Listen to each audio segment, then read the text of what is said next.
परिवार में खिली खुशियों की कलियां खाक में मिल जाती हैं जब परिवार पर कोई संकट का बादल मंडराता है। जब परिवार पर आर्थिक संकट आता है, परिवार में बरकत नहीं होती या फिर कलह बहुत ज्यादा रहती है। हम सभी के जीवन में, हम सभी के परिवार में कभी ना कोई परेशानी जरूर आती है और कुछ लोग इन परेशानियों का डटकर मुकाबला करते हैं, इन परेशानियों को दूर करने के लिए कोई ना कोई उपाय करते हैं। लेकिन कुछ लोग अपना जीवन डिप्रेशन में बिता देते हैं। परेशानी यहां तक बढ़ जाती है कि आत्महत्या का एक विचार भी उनके मन में आने लगता है। पर हम चाहते हैं आपके जीवन में ऐसा मुकाम कभी ना आए, आप हमेशा खुशियों से भरा जीवन व्यतीत करें। इसीलिए ये कार्यक्रम, ये मंच आपके लिए है। लाल किताब संहिता कार्यक्रम आपके लिए है। नमस्कार, मैं हूं मोनिका राठी और एक बार फिर से आप सभी का बहुत बहुत स्वागत करती हूं इस खास पेशकश में। आज यहां पर हमारे साथ स्टूडियो में अपना कीमती वक्त निकालकर एक बार फिर से आए हैं विश्व के जाने माने ज्योतिष आचार्य और महान ज्योतिष ज्ञाता गौतम मोहन जी। अगर आप लोगों का कोई भी सवाल है, कोई भी समस्या है या फिर कोई भी उलझन है, किसी भी धर्म संकट में है, आप यहां पर हमें फोन कर सकते हैं। नंबर्स बार बार आपके टीवी स्क्रीन पर आपको दिखाए जाएंगे। आचार्य जी, आपका बहुत बहुत स्वागत करते हैं। नमस्कार आचार्य जी। परिवार की बात हुई है, कोई भी नहीं चाहता कि उसके परिवार पर कभी भी कोई संकट आए और परिवार में बहुत से सदस्य होते हैं। क्या एक परिवार के एक सदस्य की जिंदगी दूसरे सदस्य से जुड़ी हुई होती है? अगर एक ने कुंडली बनाई, एक ने उपाय किया, तो क्या उसका फल दूसरे को भी मिलता है? बिल्कुल ऐसा ही होता है।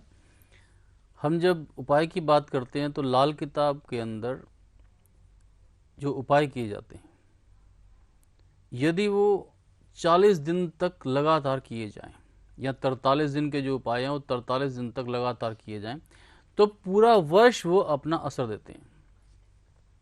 जो उपाय सप्ताहवार अर्थात 43 वार किया जाए, एक सप्ताह छोड़ के किए जाते हैं, यानी कि 43 सप्ताह तक किए जाएं, वो उपाय पूरे कुटुंब को अर्थात जहाँ जहाँ भी खून का रिश्ता है, जहाँ जहाँ भी सूतक पातक है, वहाँ वहाँ वो उपाय अपना असर करेंगे और सभी के लिए अच्छा फल दे देंगे। इसी तरह जो ऋणों के उपाय हैं, जब वो किए जाएं तो ऋण जहाँ जहाँ भी होगा अपना असर कम कर देगा, अर्थात पूरी रिश्तेदारी में जहाँ जहाँ खून का संबंध है वहाँ वहाँ वो अपना असर कम कर देगा।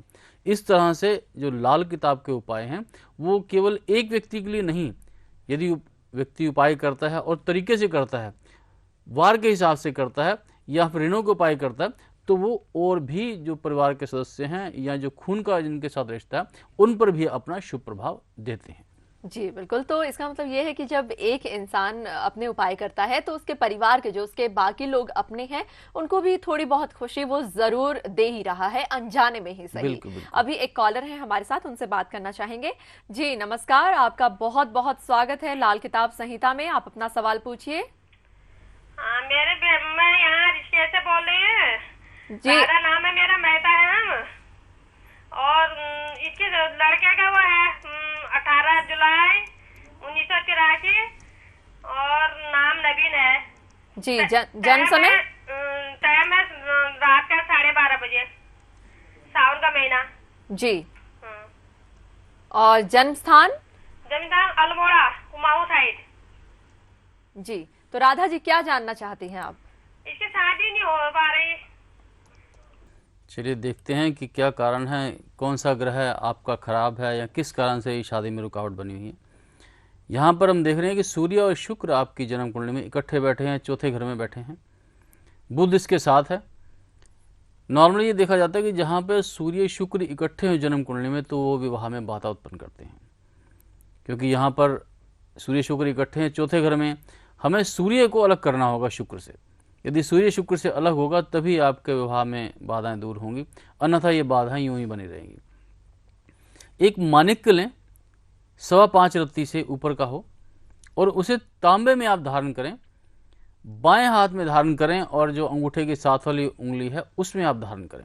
इस तरह से सूर्य यहाँ पर अलग होगा शुक्र से। शुक्र के लिए आप 700 ग्राम ज्वार लें और उसे खेती की जमीन में दबा दें। इस तरह से इन 2 उपायों को करने से शादी की रुकावट खत्म होगी। और हो सके तो एक बकरी का दान कर दें, क्योंकि यहाँ पर बुध भी सूर्य शुक्र के साथ बैठा हुआ, यहाँ पर बकरी का दान बुध के फल को बढ़ाएगा और 7वें घर को शुभ करेगा और इससे शादी का फल भी शुभ हो जाएगा। अब हर कष्ट को, हर समस्या को, हर परेशानी को अलविदा कहने का वक्त आ चुका है। लाल किताब संहिता आप ऑर्डर कर सकते हैं, घर बैठे आप प्राप्त कर सकते हैं। इसके लिए मोहन एस्ट्रोलॉजी में संपर्क कीजिए। नंबर्स बार बार आपकी टीवी स्क्रीन पर आपको दिखाए जा रहे हैं। आचार्य जी, एक सवाल है, परिवार की हम बात कर रहे हैं। ये हमने जाना कि परिवार के हर सदस्य का एक दूसरे सदस्य के सुख दुख से संबंध होता है, तो क्या परिवार के हर सदस्य को एक कुंडली बनवानी आवश्यक है? ज्योतिष हमारी भविष्य को जानने वाली आंखें हैं।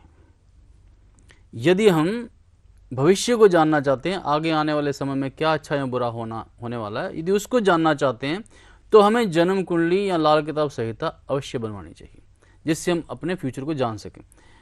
यूं तो समझ लीजिए कि एक अंधा जिस तरह से चल रहा है, यदि व्यक्ति अपनी जन्म कुंडली के बारे में, अपने भविष्य के बारे में नहीं जानता तो उसी तरह चल रहा है वो, जो कभी भी ठोकर खा सकता है। इसलिए मैं कहता हूँ कि जन्म कुंडली या लाल किताब संहिता या लाल किताब के उपायों को अवश्य जान लेना चाहिए। जी, अवश्य जान लेना चाहिए। और क्योंकि जब हम वो उपाय जान लेंगे, जब हम वो परेशानियां जान लेंगे, तो एक सही मंजिल तक पहुंच पाएंगे।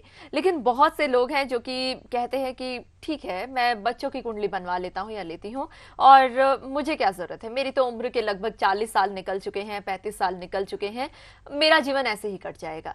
ये नजरिया रखना कि मेरी जिंदगी जैसे है वो वैसे ही कट जाएगी, क्या सही है? ये तो बड़ी हंसी वाली बात हो गई कि व्यक्ति बीमार हुआ और वो कह रहा है कि मैं अपने बच्चों के लिए इलाज कर लेता हूँ, अपना इलाज नहीं करता। तो यदि आप बीमार होते हैं तो डॉक्टर के पास जाते हैं। जब आपकी किस्मत खराब है, आपके ऊपर दुख है, कष्ट है, तो आप लाल किताब का सहारा क्यों नहीं लेते, या आप अपनी उस जन्म कुंडली के बारे में क्यों नहीं जानते कि भविष्य में क्या लिखा है, क्यों ये कष्ट आपके लिए आ रहे हैं। यदि बच्चों की कुंडली में कहीं प्रॉब्लम है तो उनका इलाज करें, यदि आपकी कुंडली में कहीं कोई प्रॉब्लम है तो उसका इलाज करें। जिसकी कुंडली में जहाँ प्रॉब्लम है उसी का इलाज करना चाहिए, तभी वहाँ पर वो कष्ट निवारण होगा। अन्यथा वो कष्ट बना रहेगा और आपको यदि कष्ट आता है तो आपके बच्चों पर भी कष्ट आएगा, आपके बच्चे भी परेशान होंगे, बच्चे परेशान होंगे तो आप स्वयं परेशान होंगे। तो सभी लोग एक दूसरे से जुड़े हुए हैं, एक की परेशानी से दूसरा परेशान होता है। तो परिवार के अंदर सभी लोगों के लिए हमें लाल किताब संहिता को अपनाना चाहिए और सभी के भविष्य को जान लेना चाहिए कि भविष्य में किसी के लिए क्या अच्छा है, बुरा है, कब आने वाला है। नॉर्मली क्या होता है कि जब साढ़े साथी आती है तो साढ़े साथी में कई तरह के कष्ट आते हैं। कई जो अपने जो क्लोज लोग हैं वो बिछुड़ जाते हैं, अलग हो जाते हैं, किसी की डेथ हो जाती है या कोई ज़्यादा कष्ट में आ जाता है। तो यदि हमें उस साढ़े साथी के बारे में पता है कि कब आने वाली है, किस किस की कुंडली में कब कब आ रही है, क्या उसके उपाय हैं, यदि हमें ये पता है कि यहाँ पर जो जो ग्रह खराब हैं उनके हमें उपाय हमें पता लग गया और हमने उपाय कर लिए, तो हम उस कष्ट से बच सकते हैं। लेकिन यदि हमें उपाय नहीं पता तो हम कैसे बच पाएंगे उस कष्ट से। बुध खराब घरों में आ गया तो बुद्धि खराब हो गई, हमारे फैसले गलत हो गए, दिमागी बीमारियां आ सकती हैं राहु के कारण।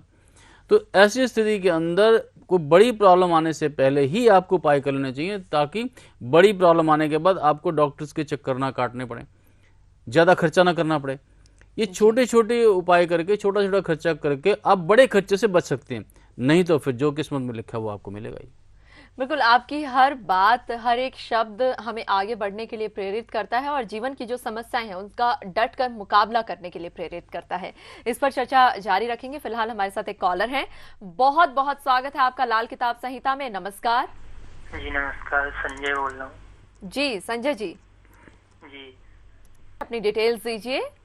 जी, हमारी डिटेल्स है 1 अक्टूबर 1990। टाइम जी 11:17 रात को।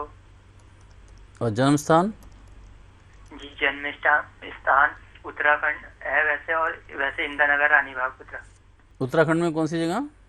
जी डिस्ट्रिक्ट नैनीताल, इंदिरानगर रानीबाग। अच्छा ठीक। जी क्या जानना चाहते हैं आप? जी हम ये जानना चाहते हैं कि हमारे कुंडली में प्रॉब्लम क्या है। हमारी हम कहीं नौकरी नहीं मिल पा रही है, हमें कहीं भी हमारे कोई रास्ते नहीं खुल पा रहे हैं। और दूसरी बात हम ये जानना चाहते थे कि हमें बहुत प्रॉब्लम है, तो हमारी कुंडली में कोई कहते दोस्त तो नहीं, या क्या कहते कोई प्रॉब्लम तो नहीं, कोई हमारा शत्रु तो नहीं जो है इस काम को रोक रहा है। आपकी जन्म कुंडली को देखें तो जन्म के समय आपके भाग्य था 100%, बहुत ही अच्छा भाग्य था। लेकिन यहाँ पर बुध और राहु 2 ग्रह आपके खराब हैं जो आपको परेशानी दी हुए हैं। हमें सुरक्षा उपाय सबसे पहले करने चाहिए। यदि हम सुरक्षा उपाय नहीं करते तो 100% का भाग्य भी 0 का काम करता है। इसलिए ये सोचना कि मेरा भाग्य जन्म के समय 100% पर था और सब कुछ अच्छा होगा, ऐसी बात नहीं है। ये 100% का तब माना जाता है यदि आपने सुरक्षा उपाय कर लिए। वर्तमान में मैं आपको बता रहा हूँ राहु का उपाय। राहु आपका 8वें घर में है। राहु को हमें शुभ करना होगा। 4 किलो सिक्के के 8 टुकड़े अर्थात 500-500 ग्राम के सिक्के के 8 टुकड़े लें, 4 नारियल लें और उसे नदी में बहा दें। इससे आपका राहु शुभ होगा। दक्षिण को जो दरवाजा है आपका, यदि जो घर का यदि दक्षिण का आपका घर है तो उसके नीचे चांदी का पतरा लगा दें। ऐसा करने से राहु 8 आपके लिए शुभ हो जाएगा। अब बात करेंगे हम बुध की, क्योंकि बुध भी आपका मंदा है, यहाँ पर खराब है, 3रे घर में है। तांबे में मणिक के पहने और फिटकड़ी से दांत साफ रोज करें आप। ऐसा करने से बुध आपका शुभ होगा। पीली कोड़ियाँ जलाना और उस जो राख है उसको उठाकर नदी में बहा देना सेम डे, एक ही दिन में, ये सूर्योदय के समय में ये कार्य आपको करना। तो ऐसा करने से आपका बुध शुभ होगा। बुध शुभ होगा तो बुद्धि शुभ होगी, राहु शुभ होगा तो आपके सारे रुके हुए काम बनेंगे। और हो सके तो लाल किताब संहिता बनवाएं। आने वाले वर्षों को भी संभाल करें, क्योंकि आने वाले वर्षों में कहीं भाग्य कम होगा और लाल किताब संहिता से आपने अच्छे उपाय कर लिए, वास्तु, फेंगशुई, जैमस्टोन आदि इन सब के आपने उपाय किए, तो भाग्य आपका बढ़ेगा और आपको जीवन में सफलता मिलेगी। बिल्कुल, ये छोटे से और आसान से उपाय इनके जीवन में एक बदलाव ला सकते हैं और जो बदलाव ये चाहते हैं, एक अच्छी नौकरी चाहते हैं, वो ये प्राप्त कर सकते हैं। एक चीज मैं आपसे जानना चाहती हूँ, जैसे कि आपने कहा इनकी कुंडली देखते हुए कि इनका भाग्य जो है वो 100% होने के बावजूद सुरक्षा उपाय इन्होंने नहीं किए तो वो फल इनको नहीं प्राप्त हुआ। ये सुरक्षा उपाय क्या होता है और ये किस तरीके से जाना जा सकता है? जैसे मैंने अभी बताया कि राहु खाना नंबर 8 में है और जन्म कुंडली में है, और उसका सुरक्षा उपाय है 4 किलो सिक्के के 8 टुकड़े लेकर और उसे नदी में बहाना। यदि हम ये कार्य नहीं करते तो राहु हमारी सारी किस्मत को रोक लेगा। उसी तरह मैंने बुध का आपको उपाय बताया। जैसे मैंने बताया फिटकड़ी से दांत साफ करना, तो ये एक सुरक्षा उपाय है, सावधानी भी है लेकिन सुरक्षा उपाय अधिक है। यदि हम ये उपाय करेंगे तो हमारा बुध ठीक होगा, बुध ठीक होगा तो बुद्धि ठीक रहेगी।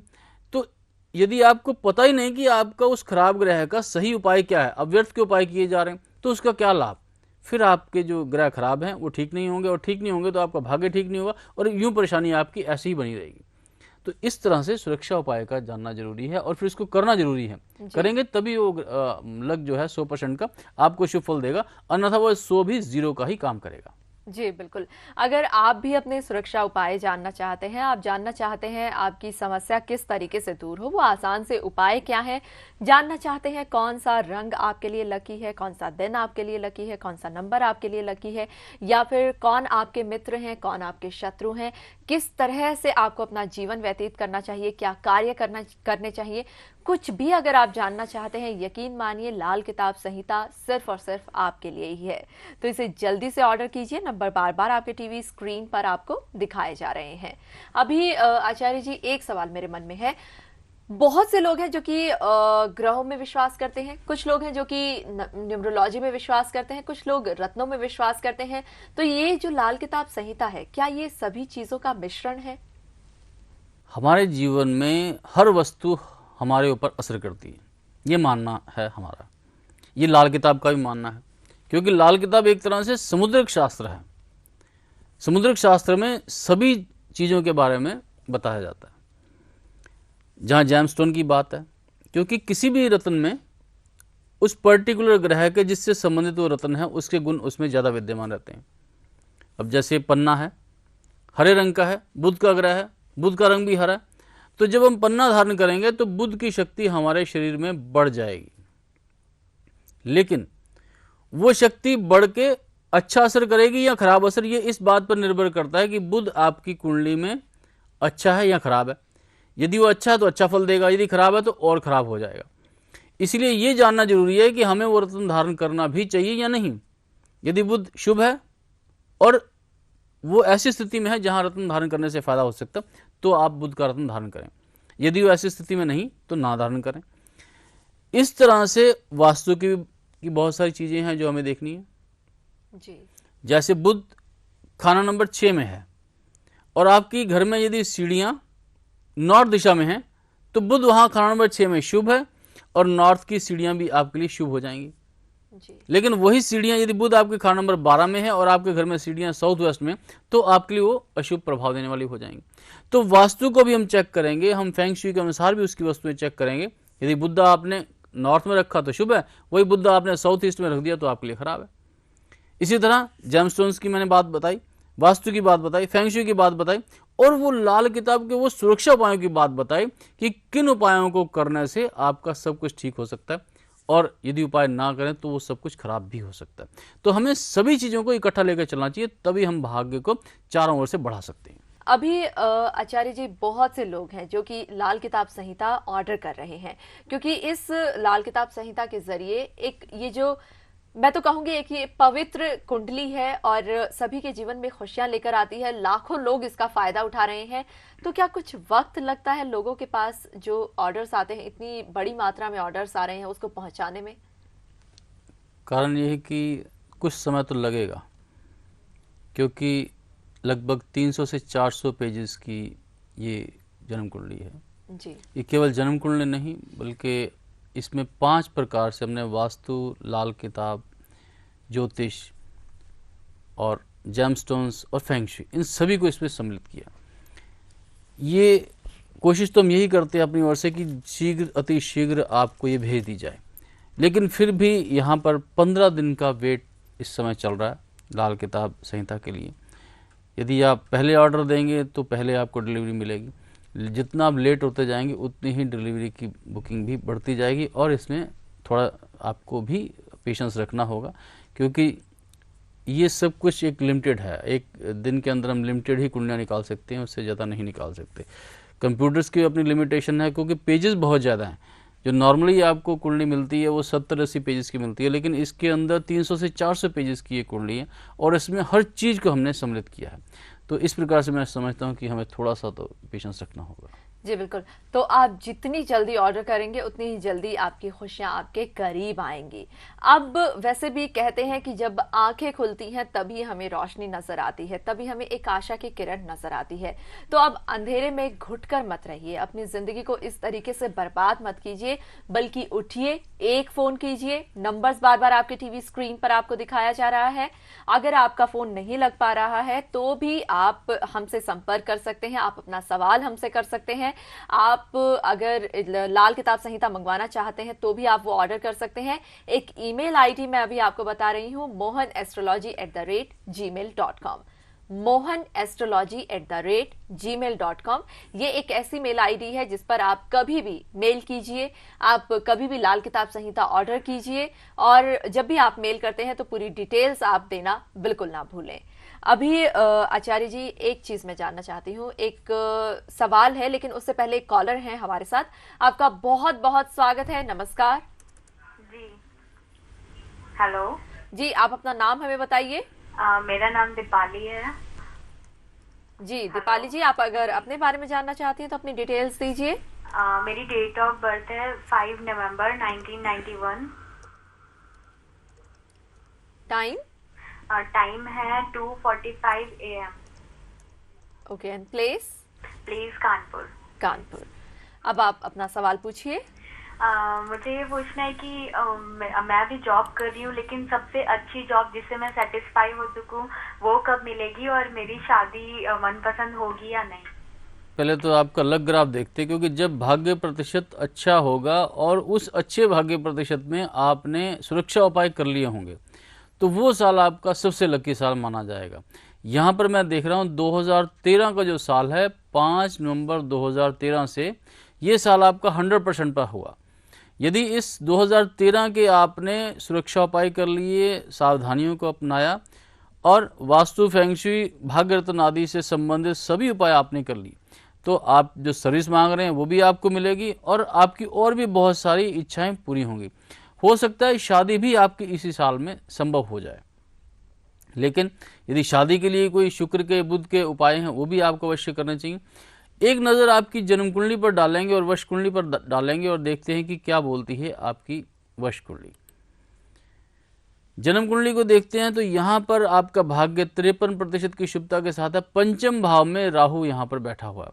चंद्रमा शुक्र आपके बड़ी अच्छी स्थिति में है। यहाँ पर शुक्र क्योंकि शादी से संबंधित ग्रह अच्छा है, राहु को शुभ करना जरूरी है। शनि भी आपका यहाँ पर मैं खराब देख रहा हूँ। शनि क्योंकि छठे घर में है, बीमारी देता है। राहु को शुभ करना चाहिए हमें।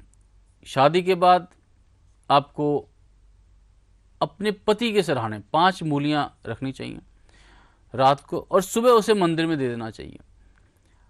नॉर्मली अपोजिट सेक्स के लिए ये उपाय होता है, उसके स्वास्थ्य के लिए ये उपाय होता है। तो ऐसा करने से आपके पति का स्वास्थ्य शादी के बाद अच्छा रहेगा यदि आप ये उपाय करेंगे। शनि को भी हमें शुभ करना होगा क्योंकि शनि छठे घर में बीमारी दे सकता है, परेशानी दे सकता है। और क्योंकि जन्म कुंडली में ऐसा जब ये वर्ष कुंडली में आएगा उस समय ये बीमारी देगा। आपको तांबे का छेद वाला पैसा नदी में बहाना चाहिए, इससे शनि आपका शुभ होगा। जब भी कभी बीमारी का समय है तो सरसों के तेल से भरा मिट्टी का बर्तन तालाब या दरिया में मिट्टी के नीचे दबा दें। ऐसा करने से बीमारी से आपका बचाव होगा। शनि हर 12 साल में एक बार तो छठे घर में आएगा और उस समय ये आपको बीमारी दे सकता है। आपका सवाल था शादी से संबंधित। हमें मैरिज योग में जाकर देखना होगा कि किस साल के अंदर आपका शादी का योग शुभ बनता है। यहां पर 2012 और 13 की बात करूं तो ये योग आपके लिए शुभ है। 12 और 13 में आप विवाह कर सकते हैं। 13 और 14 की बात करते हैं जब आपका भाग्य 100% शुभ होगा। यहाँ पर एक योग तो आपके लिए शुभ बन रहा है और एक योग आपके लिए खराब बन रहा है। तो इसलिए 2012 का जो वर्तमान समय है वो आपके लिए समय शुभ चल रहा है। 2014 और 15 में शादी ना करें, ये आपके लिए अशुभ योग होगा। तो कुल मिलाकर देखा जाए तो आने वाले 3 वर्षों में केवल 2012 का जो वर्तमान साल आपका चल रहा है यही योग आपके लिए शुभ है। आने वाले जो 2 वर्षों में उतना शुभमय योग शादी के लिए नहीं मान रहा। हर लड़का या लड़की शादी से पहले जरूर ये जानना चाहते हैं उसका जीवन साथी कैसा होगा, कहाँ से होगा, क्या करता होगा। क्या इस तरह की भी कुछ बातें लाल किताब संहिता में बताई जाती हैं? बिल्कुल, लाल किताब संहिता का जो फलादेश है वो अपने आप में बहुत सक्षम है और जीवन की बहुत सारे रहस्यों को खोल देता है। आपको बहुत सारी जीवन की बातें, आपके रिश्तेदारों के बारे में बहुत सारी बातें ये बताती हैं और इसके साथ वो उपाय भी बताती है कि यदि कहीं कोई अशुभता आ रही है। हाँ, यदि किसी अशुभता का कोई उपाय नहीं है तो वो एक अलग बात है, लेकिन यदि उपाय लाल किताब में विद्यमान है तो ये उसका उपाय भी आपको सजेस्ट करेगी और आपको बताएगी किस तरह से आप उस बाधा से या परेशानी से बच सकते हैं या उसके ऊपर आप अपनी विजय प्राप्त कर सकते हैं। जी, तो अब कोई भी सवाल नहीं रहेगा, बल्कि जितने भी सवाल हमारे दिमाग में आते हैं, हमारे मन में आते हैं, उन सब का जवाब है लाल किताब संहिता। आप यहाँ पर आए, एक बार फिर से आपने अपना कीमती वक्त दिया, इसके लिए आपका बहुत बहुत शुक्रिया। दोस्तों, लाल किताब संहिता एक संजीवनी बूटी की तरह है जो कि हमारे दुखों को दूर करती है और जीवन में खुशियां लेकर आती है। लाल किताब संहिता कभी भेदभाव नहीं करती। आप चाहे किसी भी जाति के हो, किसी भी धर्म के हो, किसी भी उम्र के हो, आप इसका पूरा लाभ प्राप्त कर सकते हैं। लेकिन इसके लिए जरूरी है कि आप एक बार इसे अपने जीवन में शामिल तो करके देखें। नंबर्स उम्मीद करती हूँ आपने नोट कर ही लिए होंगे। जल्दी से अपना ऑर्डर बुक कराइए, क्योंकि जितनी जल्दी आप अपना ऑर्डर बुक कराएंगे उतनी ही जल्दी लाल किताब संहिता आपके घर पर आपको मिल जाएगी और आपकी खुशियां आपके जीवन तक पहुंच जाएंगी।